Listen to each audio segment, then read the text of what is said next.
5.1 का चौथा क्वेश्चन लिखा हुआ 10 सेंटीमीटर त्रिज्या वाले एक वृत्त की कोई जीवा केंद्र पर समकोण अंतरित करती है। अंतरित का मतलब बनाती है। मतलब जैसे कि त्रिज्या दे रखी है, ये त्रिभुज वृत्त है, वृत्त की जो त्रिज्या है वो अपने पास है 10 सेंटीमीटर। यहाँ भी 10 सेंटीमीटर, यहाँ भी 10 सेंटीमीटर। अब कोई जीवा मतलब जो केंद्र से होकर नहीं जाती, मतलब ये क्या होगा इसके लिए, जीवा होगी।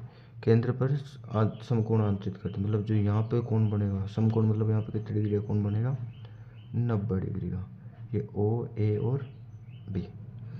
क्वेश्चन था 10 सेंटीमीटर त्रिज्या, तो 10 सेंटीमीटर त्रिज्या वृत्त की कोई जीवा है, तो ये जीवा हो गई और केंद्र पर समकोण अंतरित करती है, मतलब 90 डिग्री कोण बनाती।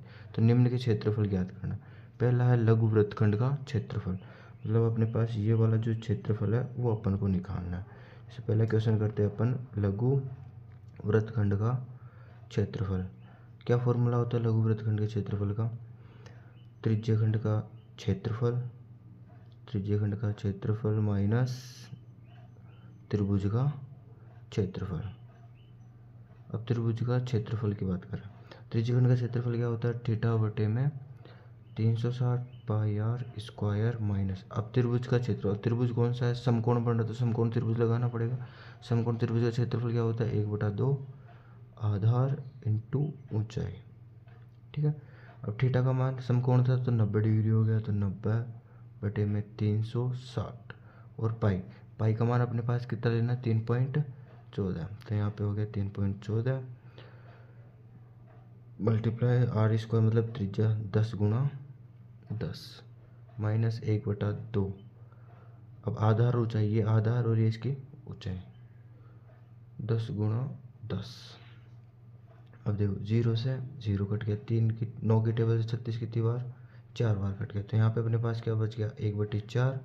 अब यहाँ से पॉइंट कितनी संख्या छोड़ गया, 2 संख्या छोड़ के पॉइंट है, तो नीचे कितनी जीरो हो जाएगी, 2 जीरो, मतलब कितना हो गया 100। 10 को 10 से गुणा किया तो कितना हो गया 100। 2 की टेबल से 10 कितनी बार, 5 बार। 5 को 10 से गुणा किया तो 50।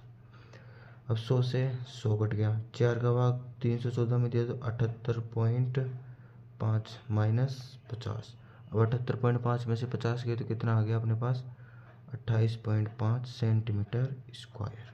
यह आ गया अपने पास लघु वृत्तखंड। अब दूसरा क्वेश्चन है, इसके अंदर अपने पास दीर्घ त्रिज्याखंड का क्षेत्रफल, दीर्घ त्रिज्याखंड का क्षेत्रफल। अब दीर्घ त्रिज्याखंड का क्षेत्रफल का फॉर्मूला क्या होता है अपने पास, क्या फॉर्मूला होता है, थीटा माइनस 360 बटे में 360 और पाई आर स्क्वायर, ये फॉर्मूला होता है इसका।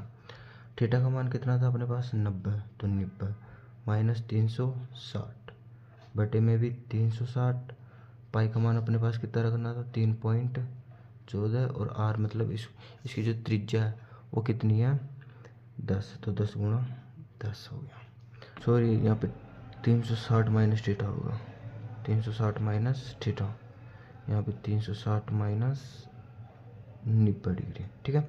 अब 360 में से 90 गए तो कितने बच गए अपने पास, इसमें बच गए अपने पास 270 बटे में 360 और कितनी संख्या छोड़ के पॉइंट है, 2 संख्या छोड़ के पॉइंट, तो मतलब नीचे कितनी जीरो लगानी है अपने पास, अपने 2 जीरो, मतलब 100 हो गया। 10 को 10 से गुणा किया तो 100।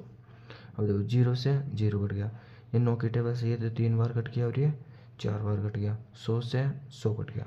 जैसे अपन ने 4 की टेबल से 314 काटा था कितनी बार, 78.5, वैसे 4 की टेबल से 314 कितनी बार कट गया, 78.5 बार।